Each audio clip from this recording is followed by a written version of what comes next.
solving equations. Before we start to solve an equation, we first want to simplify equations. Simplifying would include distributing to get rid of parentheses. When you get rid of parentheses, there are often like terms that need to be combined.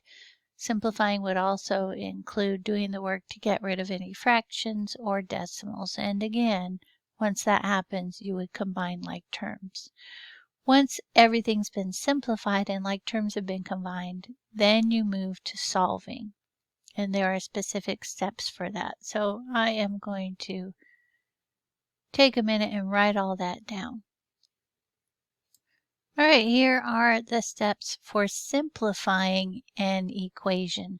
We are not solving it, we're simply making it easier to look at and easier to deal with when we do this. So for our example equation, we do have parentheses and we have numbers right on the outside of the parentheses. That tells us we need to distribute. So I'm going to take, in this case, take the 3 and distribute it by multiplying to each term inside the parentheses. So I would have 3 times 2x and 3 times negative 5. Remember that the sign belongs to the number coming after it. Let me write that out. 3 times 2x and 3 times negative 5. On this side, we again have parentheses, so we would distribute our 4 to the x and our 4 to the negative 4. The sign belongs to the term or letter or number coming after it. So we have 4x, 4 times x, and we have 4 times negative 4. Now, just so I don't lose anything, I'm going to go ahead and write that 6 down. So that is our distribution step. I'm going to come down further now and write the answers to these. Still distributing, I'm actually going to do that multiplication. I'm going to bring that one down. 3 times 2x, 3 times 2 is 6, and it has an x on it.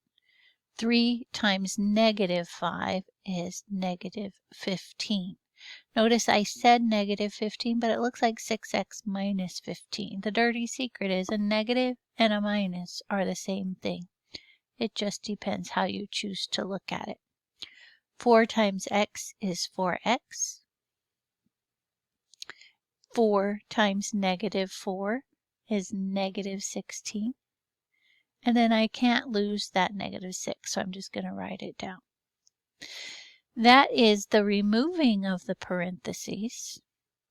In this example, there's no fractions to clear, no decimals to clear. But once we've removed or cleared, we look for like terms to combine. We're not solving, we're not crossing the equal sign with numbers yet. But we are looking to see if the work we did created any like terms. And right here it did. These are both numbers that do not have a variable. That makes them like, so we can combine them. So I don't lose anything, to keep it all clean and easy to look at, I'm going to write down everything I'm not doing any work on. And then I'll do this work. Negative 16 and negative 6. So I owe $16 and then I borrow 6 more. I am more in the hole of negative. I now owe more. That means I'm going to add these together, 6 and 6. So I'm going to owe a total of $22 now. All right, so I have simplified this big ugly equation. So now it's a little less ugly, a little easier to look at, therefore a little easier to figure out what to do with. Now we're moving on to solve. When we solve, there are rules and then there are guidelines. A good guideline is to get the x term or the variable term to the left of the equal sign, get the terms that do not have an x, terms that do not have a variable, to the right of the equal sign. And that will all be done with adding and subtracting. Once we do that, we should have an x term on the left and only one non-x term on the right, we would divide or multiply, usually divide, to get your x term all alone. So I'm going to take a minute and write those steps down for you so you can write them down in your notes. All right, we've got it written out. First step, add or subtract to get any terms that have x or whatever your letter is on the left side of the equal sign. Then we'll add or subtract to get your number terms, terms that don't have a letter, on the right side of the equal sign. Once that is done, we will have only an x term on the left and only one non-x term on the right. We can then either multiply or divide to get that x entirely alone. So let's take a look at how that will work out when we apply those steps. The math rule we use to move terms around on either side of the equal sign is a rule that says we can do whatever we want mathematically to one side as long as we do the exact same thing to the other side. An equal sign is like a balance scale. So we have to keep it balanced. If we add here, we add the same amount there. Otherwise, it gets all out of balance. We want to add or subtract to get x terms on the left. So there is this x term's already on the left of the equal sign. This x term, however, is not on the left. So I'm going to do the opposite. If I don't see a symbol in front of my 4x, that means it's assumed that since it's assumed to be a plus 4x, the opposite will make it disappear. So if I have plus 4x and I subtract 4x, 4 minus 4 is 0. 0 minus 22 is just 22. So I can say this is 0, or I can just say that's gone. And all I have left over here is the minus 22. Well, that's nice, but right now it's just wishful thinking, just magic.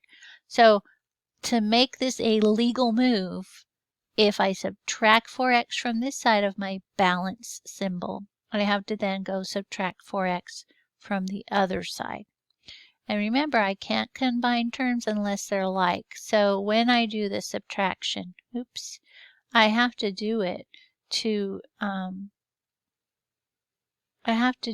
a like term. So I subtract the 4x from the other x term. This time it's not necessarily 0. So I have a plus 6 minus 4. Before the world of letters, we knew how to do that. So we still do. 6 minus 4 is 2, and this isn't just a 2, it's 2 x's. So I have 2x. Bring down that 15. I didn't do anything with it. I am now looking at 2x minus 15 equals 22. So I was following this step, add or subtract to get the x terms all on the left of my equal sign. And there are no x terms here, they're all over here to the left of the sign. So that one's done. My next step then is to add or subtract to get any terms that are only numbers on the right. Well, this negative 22 is where it should be. It's to the right of the equal sign. But this negative 15 is not. It's on the left of the equal sign. So I am targeting this negative 15. I want to get rid of it. The opposite of negative would be positive. Really, the opposite of minus 15 is plus 15. If I owe $15 and then I pay $15, I don't owe anything at all. So it's gone. It's 0 plus 2x is going to be 2x. Again, I can't leave it like that. I have just made my equal sign very unbalanced. So to keep it balanced, I added 15 here. I need to add 15 here. And I'm going to line up the 15 with the other number only term. There's no x's in it. I owe 22. I pay 15 of the $22. So now I only owe 7. All right, so I added and subtracted to get number terms on the right. I have a single number term on the right. There's no number terms here. There is an x term here that has a number, but it's not a number that without a letter. So I have my letter terms here, my number terms here. I'm done with step 2. Moving on to step 3. Now that I have just a single x term here and a single number term here, I'm going to either multiply or divide to get x alone.